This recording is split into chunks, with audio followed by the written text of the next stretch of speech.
morning, everybody. Kevin Broughton coming at you from Success Unlimited, our social media platform where our only goal is to help loan originators nationwide have a more freedom-filled life, a better life, a less stressful life. And if you've been tuning into our platform, one of our opportunities within the platform is a thing that we call front page news. And today we have a true treat. We have a guy that is 100% deserving of front page news. He's one of the best loan originators that I've ever met.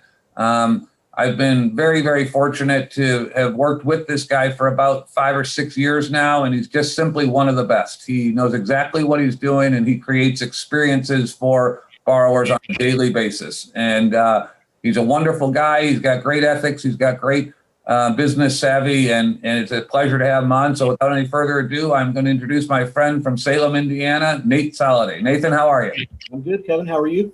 I'm doing fantastic. I really appreciate you taking time out of your busy day to join us. And this series has been really great. We've gotten a lot of feedback from loan originators across the country that they've picked up a tidbit every single time to help them have a better business. And so I really appreciate you and everything that you do. So Nathan, your business has grown a lot since we first met. And I think last year you were knocking on the door of 200 units or maybe even jumped over it. And that's a lot of units in 1 year for one guy, but I know that your team's grown. So if you don't mind, could you share kind of how you started in the industry and then what's transpired in the last 5 years specifically on how your team has grown? Yeah, so definitely. So actually got started in the business in 2002. So I knew I wanted to do something a little different, didn't quite know what it was. And I kept hearing about, this mortgage thing a little bit. So I investigated it more, and I had a good friend that was in another town that I started working with basically. And so he kind of mentored me to get things started for a couple of years and get up and running. And, but yeah, my first year, I always kind of tell people this, I closed, I think it was 11 loans my first year. And it was rough with, a wife and 2 little girls and all that, but we made it through it. And actually on those 11 or 12 loans, one of them was for my dad and one was my father-in-law. So I was fortunate to have those 2 deals too, but anyway, but then kind of fast forward to, 2016, I think it was, joined S&P, and, it's really been a great time ever since. We've had kind of seen growth from that, moving forward. And that's definitely due to our team and due to the S&P underwriting and closing department and all the good people, with the company. So that's helped a ton, but yeah, that's how we got started and, kind of where we are today. So. And what's your team look like today? Because you were a sole proprietor for a lot of years, right? You had to do everything on every deal. And I think that's how you became kind of like a expert on guidelines and all that. But that's not really what you do as much today, right? Right. Yeah. So today our team is a little more spread out. So we've got Doug and Russell that works for me here in the office. So they do a lot of marketing, realtor outreach and a lot of things like that just to kind of help, keep things going smoothly here locally. And then from a processing standpoint, we have Becca and Sally in Alabama. They do a great job. Becca's been with us 3 or 4 years now, Sally a couple years. And then we have 2 in Michigan that does some for us too. So we kind of have a team of 5 that, are kind of working through all kind of different, phases of a loan and even on the front end as far as the marketing side of it. So. Good. And recently, within the last couple of years, you brought on a couple loan officers, right? Has that been something you enjoy? Do you like helping mentor and manage loan officers and showing them kind of the ways of the world on how to be successful? Do you enjoy that?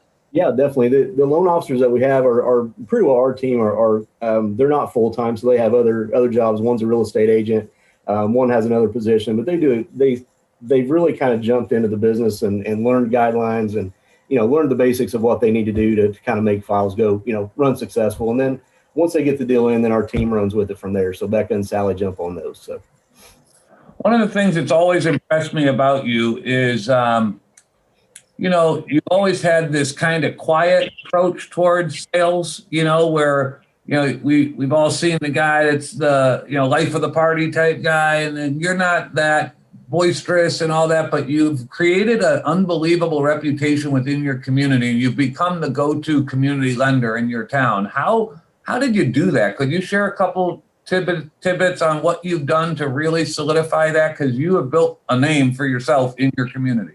Yeah, no, I appreciate that. So a big part of it, I think, is really just attention to detail and, follow up with our clients. So we're not out there, marketing to a ton of realtors. We've got a small group that we work with. And we've just built a good relationship over the past several years. One agent that we've worked with for probably 8 or 9 years now, and she does a great job, her and her team. But that's a big part of it. And then really just kind of reaching out to a lot of people in our area as far as different marketing approaches that we have, and just kind of building a relationship slow and not really doing the hard sell, but doing more of a soft sell when we're talking to them, and trying to inform them more on the loan products and options that they have, more than just trying to push something on them that maybe they don't that they're not ready for. So Well, I've always respected that about you. I've been a big admirer of yours, from up here in Michigan for years and years. And I've always noticed like how many unbelievable reviews you get and how the clients all feel that they've just had an experience, and it's never a deal or a transaction to you. And that's what I always love the most, is because I know that each time you talk to someone, you tell them the truth, you go the extra mile, you care only about what's best for the client, not your commission. And not every person in our industry is like that. And I think that's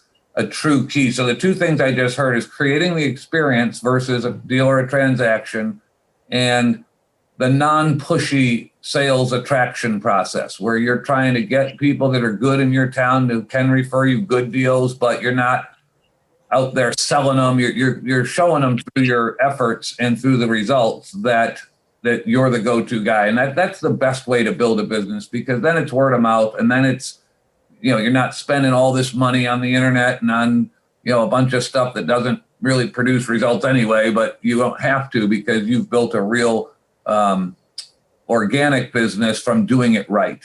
Is there anything that you see coming in the market? Is your market as tight on inventory as a lot of other places in the country? Or are there any trends that you see that are worrisome to you or exciting to you over the next 12 months? Yeah, definitely inventory is always, that's definitely been the key word for the past year and a half or 2 years. It's definitely low in our area too. And I was looking at a small town next to us that usually has several listings, and then we looked at that this weekend, and there was 0 houses for sale in that town. So that definitely, Wow. it's a big surprise, and as far as the 0, but so that's definitely going to be interesting to see how that goes over the next several months. But I was kind of thinking about that earlier. Kind of the 3 ends of 2022 is inventory, interest rates, and inflation. And kind of, when you think about those things, all of that, it all kind of feeds into a consumer's mindset on how they're going to, the question is, how are they going to look at these things over the next several months, and things that are happening with, world events and that type thing too. But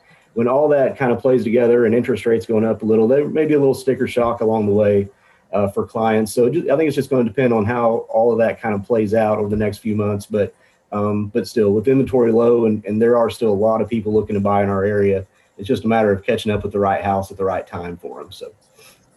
That's one thing. Another thing I've always admired about you is you actually do better in a rising rate environment than you do in a falling rate environment, because you've always been an all purchase guy. I know that you do refis, situational refis, and when they are available to you, you're not going to turn them away, but you've always built your business for 20 years on the purchase side. And those are the people that do best, as the rates start rising. And, we're still looking at historically low rates over the 50 years that they've been measured. It just, they're not in the 2s anymore. Right. So, that's a little bit shocking to the general buyer who hasn't been in the market for a while, who may have heard for the past couple of years that rates are in the 3s and blah, blah, blah, and now they're not. So, but I think you'll always succeed in that. And being the local expert, what I love about our industry is technology is extremely important, and we've all adapted to it, and we all use it on a daily basis, but it'll never replace the fact that most people in America, they're going to make the biggest financial investment of their life, want to do so with a professional that they know, like, and trust. And I know that that's been a huge key to your success, is being there for them. They can come sit in your office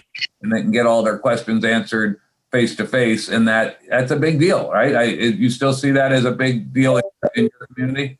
Yeah, quite a bit. So we're licensed in several states, but really our local Southern Indiana area is, 90% of where our business comes from. And we have people every day come into our office and meet with myself or Doug or Russell, and talk about what options they have. And we had a girl that she's actually closing this afternoon, and her name's Haley, but she came in probably 3 weeks ago, something like that, right when she first got her accepted offer. And she's a first-time home buyer, and she really just wanted to make sure that this house was going to fit her budget. She doesn't care about hearing about DTI percentages and all that good stuff. We actually went through what her electric bill would be, and her utilities, and she was talking about, well, I'm going to have extra money from dog walking and all these little things that are very important to her life and her budget. We walked through all that and kind of made sure that everything was going to work for her and what she could do. So she's really excited. We're closing that today. And she had mentioned, I guess it was 2 weeks ago, that she was getting her, at a hair appointment and telling everybody in the hair salon about us and all that. So all that stuff adds up, and it's always great to hear things like that. But that's definitely kind of a little bit of the customization we do. So.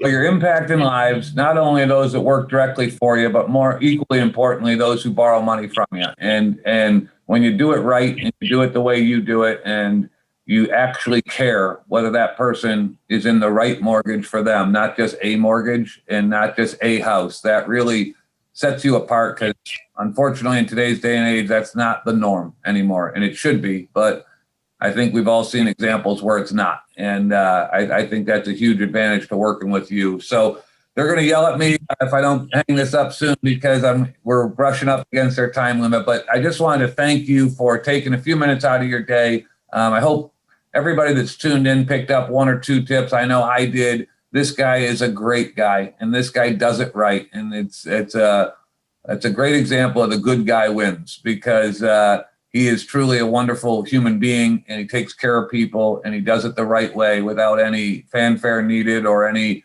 that kind of stuff. He's just a grinder that goes out there every day and builds his business. And he's seen the fruits of his labor, because you've done real well in the last few years, and you've earned the right to do that. So I just thank you for who you are and what you do every day. I appreciate you taking time today to share with the group. And we'll be talking to you soon. In fact, I'll be seeing you in about 10 days. So yeah, sounds good. Yeah, I appreciate your time, Kevin. Thank you. All right. Thanks, Nathan. Take care now.